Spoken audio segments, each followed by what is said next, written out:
Hey, this is Vu, and today I'm going to be talking about some of the differences between matchmaking or pugs and scrims or matches. And for this video, I'm going to be trying to focus on how you can use these differences to make yourself a better player, or at least make yourself more able to carry in matchmaking and pugs. And now, the thing I notice the most is that people watch professional games and they try and take the concepts they see these professionals using and bring them directly into matchmaking and directly into pugs. And I think that's generally a bit of a mistake because there are a ton of things that work extremely well in matchmaking and in pugs that don't work very well at all when you get into actual competitive play against coordinated players. And that means you're going to see a lot of pro players not doing things that you could potentially be taking advantage of when you go into your games. And so you should try and think of these things when you do that. Now, the other thing that happens is pro players will do certain things, especially high level outplays, that you definitely shouldn't be trying to replicate when you go into your casual games. So I'm going to be trying to focus on that here. Now, of course, I do say casual when I'm talking about matchmaking and I'm talking about pugs. That's because personally I'm a pretty competitive player. I've played in lots of leagues before, and I've gotten past the point where I think of matchmaking or pugs as at all competitive, because really they're just shooting galleries. So the most important thing to recognize here is that aggressive plays early round work significantly better in matchmaking and in pugs as compared to actual competitive games, scrims and matches, because the enemies you're going to be playing do not play coordinatedly. A lot of setups and strats in actual competitive games focus around getting early map control while not getting picked. That's what a lot of defaults focus on when you go into scrims and matches.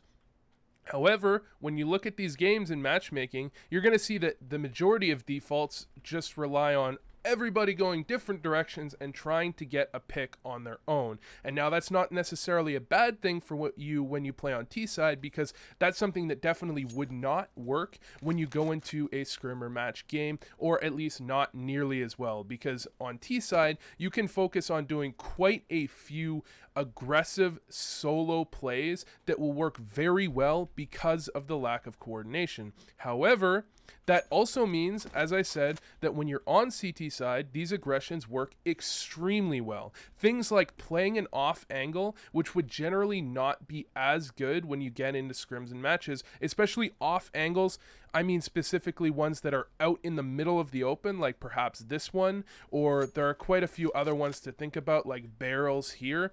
These are off angles, and they work extremely well when you go into matchmaking, because teams will send one player up cat trying to work a pick. They'll send one player towards cat here trying to work a pick. So you'll get that kill, and even though you're in the middle of the open, the enemy doesn't effectively use their flashes, they don't effectively use their nades, and they don't support each other, meaning playing in the middle of the open isn't quite as bad. Now, of course, it's not optimal gameplay a lot of the time, but it is an effective way to try and find an entry when you need one, for example, when you're down a player. Now, the other thing you can do is at the beginning of a ton of rounds, you can just do simple pop flash peeks. You can do a flash peek like that. You can boost up on the corner here, again, because these players will be in the middle of the open trying to work a pick. They won't be supporting each other very often, so you can find so many entries in this way. And probably the easiest way to find an entry is actually on cash. Now, here on cash at a site, this is a very simple aggression that you'll see a lot of pro players do in actual games quite often. However, it is extremely strong in matchmaking, much stronger than in professional play, because when the enemy, the terrorists, come into A main here, the only way to actually prevent yourself from getting flash pushed while you try and work a pick A main, which a ton of teams do, is to play a player in this corner hiding, playing anti-flash. And I'll call this anti-flash because he's just waiting for a flash, and then he's going to turn around and try and get a kill. And some pro teams will do this, actually. A lot of them do it a lot of the time. They don't do it all of the time, and that's why you see these flashes occasionally. However, almost no matchmaking teams do this. That means if you can get a bit of coordination to have a teammate come into the corner at forklift, especially on eco rounds, this works very well as well, because you can wait for someone to make noise in A main, like they're not just holding the angle from the very back here, and you can toss this flash in quite easily, and it's just going to go straight in the doorway. Now, the other way you can throw this in a solo queue manner is to come into this corner here, aim at the top of this, whatever they are, move over to the right, and bank it off the wall. Now, this one isn't as effective because it doesn't land in the air and it doesn't land as deep. However, it's an extremely effective way to find entry frags because people will often be walking along this wall trying to find a pick on someone towards quad or someone towards fence, and you'll get an easy kill. And if they're not in there, you can jump quick to check if someone's behind the box, and then you know A main's clear. So these type of information plays that also catch someone off guard if they're alone in an area are extremely effective. Now, heading back on to Dust 2 here, I'm going to show you why lower level players tend to think of Oppers as a little bit overpowered. And that's because, especially when you look at pugs and at matchmaking, an Opper can very, very easily just play an extremely passive angle, not do anything fancy, not do anything special, and get a ton of kills. Somewhere like Car right here, and this is probably the best example of a passive style giving you tons and tons of kills.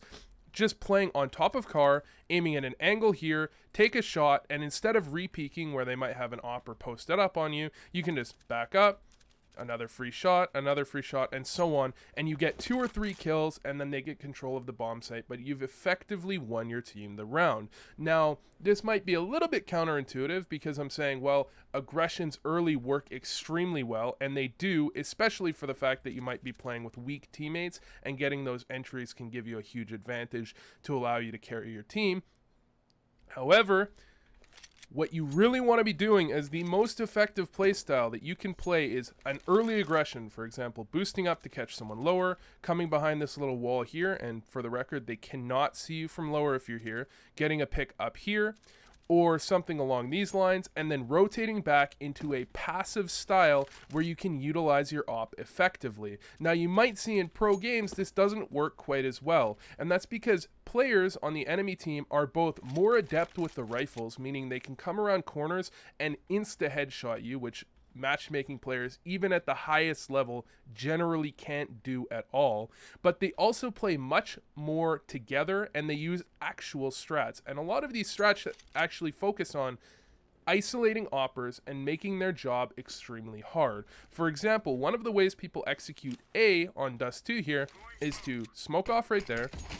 They're going to drop down, well, they're not going to drop down, but they're going to smoke off one right here from above Cat, and then they're going to have one player drop down, and another player is going to flash high and come around the elbow here. And now what this causes is the Opper at Car here is going to get flashed off. He's going to be peeked from 2 angles, hopefully, if you're the terrorist, at the same time. So even if he gets 1 kill, he's not going to get both. And this is what professional teams do. They focus on isolating players, putting them in spots where they have hard times hitting a lot of shots or getting multi-kills. But as I said, matchmaking teams don't do this. So if you're going into matchmaking and if you're going into pugs, I would highly recommend playing what you might see as a little bit over-aggressive or even oftentimes a little bit exploitable, going aggressive, getting an entry, falling off, and playing quite passive, especially if you're an Opper, because enemies have almost no idea how to deal with Oppers. Now, as a rifler,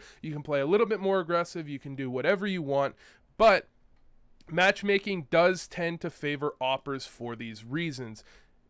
Enemies have almost no idea how to deal with you, and especially if you're in like MGE or lower where players can't really shoot back effectively and they can't headshot you from long range right away, you're going to have a field day just playing this style with the op. So anyways, thanks for watching, and I hope this helped.